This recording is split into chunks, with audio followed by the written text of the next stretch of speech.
All right. We are back again. You know who it is. It is your girl, Cash. I'm here with the one and only Stone. What's up? Glad to be here. Stone, I haven't known you too long, but, every time we are in each other's presence, it's just like, it's different, That's you know. right. Oh, it's a good difference. No, yeah, out difference. here, you know yourself. You're out here in these streets with the youngins. Right. You got right. that clout out here. Trying to show the love. It's all about love, and so we can represent that as best possible. That's what I'm trying to do. Represent the God in me. Yep. Through love. Yep. I think you do a great job at that, especially in the scene that you're involved in when it comes to music. Right. And, just the way music has developed, especially in the age group that, like I said, you got clout out here, Stone. You got a lot of clout out here with these youngins. So you being in that environment, I feel like that's the best place for you to be able to shine the light.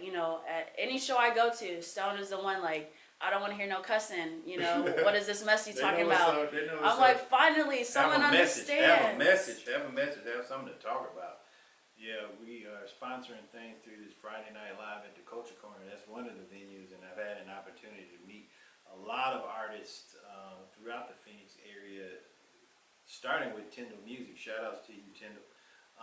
But it's connected me with a lot of artists across the city, and it's been a blessing to see young people who are motivated and inspiring and really about their business. Unfortunately, a lot of times young people get this bad rap about they're not this and that.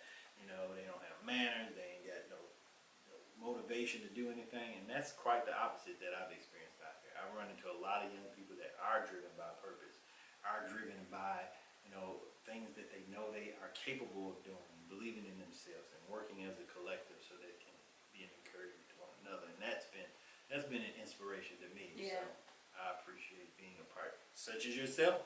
Being a part of the scene and really tapping into your God-given gifts and developing those skills so that you can help serve and support others as well. It's a blessing to be in that circle.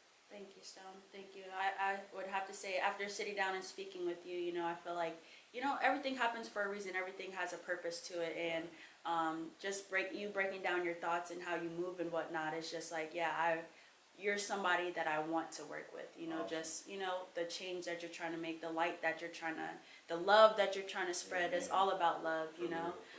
How long have you been out here in the music scene in Arizona? Well, where are you from? I'm actually originally from Wisconsin, believe it or not. In spite of the accent, people ask me where in the South are you from. I'm like, I'm from southern Wisconsin, little city called Racine, not that far from Milwaukee. I've been out here in Phoenix for about 4 years. Oh, really? A little more than 4 years, and almost as soon as I got out here, probably 6 months to a year, I met Tyndall, and that just kind of opened the door for me to meet several other artists because she was already in the circle too. And that's what's great about the circle of musicians out here, at least the one that I was able to tap into, is that one musician or one artist might help connect you to another. So, it's been a blessing that I've been able to play the saxophone on several people's projects, or maybe do a vocal here and there. But really it's about showing that love, networking, helping people realize that, hey, you do have a gift, you do have a purpose, you do have a skill. Recognize that God gave you that from the beginning. And if I can help cultivate that and not be a source of judgment, but really try to motivate people.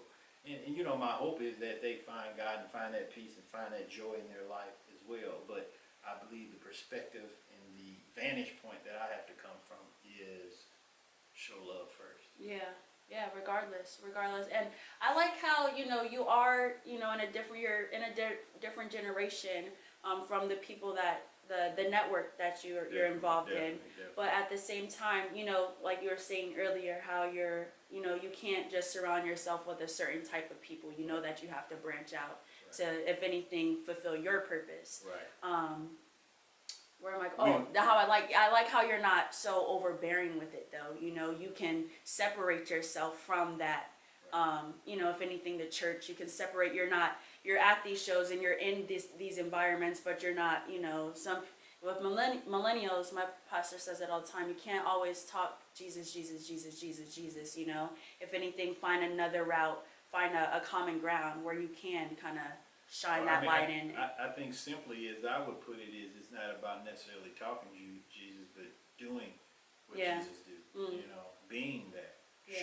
showing love. You know, if somebody needs $1 and I just pray and I give them $1, you know, what's really the action that's going to make a difference in that person's life? Or maybe they just need to be listened to.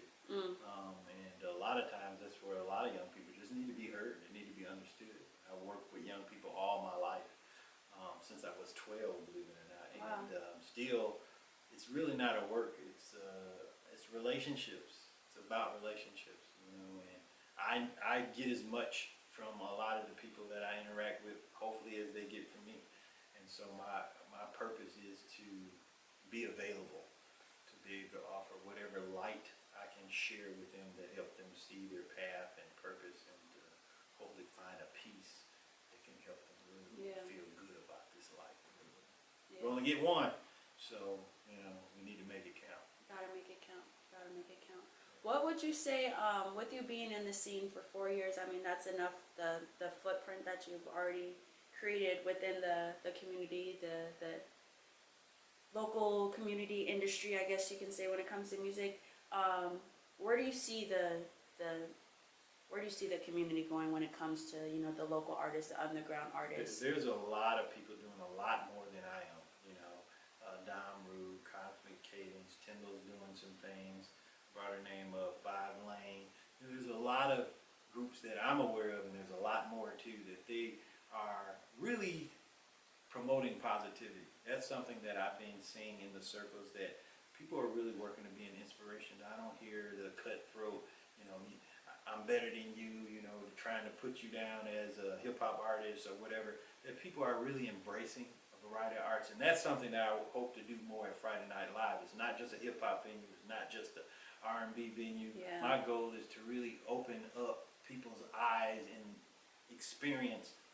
If we look at music as one art form, there's so many varieties of music. You know, I actually have an opera background, believe it or not. You know, I love how to mix genres, opera and hip hop, you know, opera and funk. You know, put some stuff different together. Yeah. Heavy metal and hip hop. I think that if we can bring different artists together, it just colors the palette that much more. And I see things moving in that direction. I know artists are really serious. There's a lot of serious artists out here, and hopefully, what they can see, that what they're doing is touching people's lives. But the key thing is really staying motivated on their path, and really touching bases with others so that they can create a circle that helps them become motivated as a group rather than just within their own silos. So, you know, if there's a trend, if you will, I think it's really kind of about building these networks, building these collectives so that people can move together as a unit. Yeah, collaboration and collective. Definitely. Collective. What, wrapping it up here, you know, what's one message that you have to somebody that's, you know, whether it's a child, you know, you work in the community, a child, a parent, a teacher, an artist, whatever, what words, what kind of message do you have for them? You know, I think I probably already said it. The key thing is to recognize that you have a purpose. You were created for a purpose. And, you know, tapping into that ought to be all of our goals in life, and being able to be the best version of ourselves that we can be, and continuing to strive for that. It's not something that I believe in this lifetime we'll ever reach. You should never get to a point where you feel that you've reached that point of success, reached that point in your spiritual life or whatever where you've made it. You should always be trying to grow. We should always be trying to help someone else see the light. We never will arrive on this side of the dirt. And so my goal is to hopefully spread a message that we really are about finding our purpose and recognizing how our purpose is to help impact the life of another. Yeah, that's what it's all about. Where can we find you, Stone? You know, on all the social medias, I'm under Stone on Sax for most of everything. So my IG is Stone on Sax. My email, my Gmail is Stone on Sax. And even my Facebook, Stone on Sax. So you can look that up for the most part. That's where I'm going to you're gonna find. Cool. Appreciate you. I appreciate you, Stone. Definitely it's been an honor, a blessing being able to sit here and speak with you. Like I can sit here later on and be like, yo, y'all know Stone? Yeah, I got to meet him. I got to sit down with that man one day. Yeah. But yeah, it's been a pleasure, Stone. Awesome. Let's be a We blessing out. for one another. Yes, we out. One love, one love.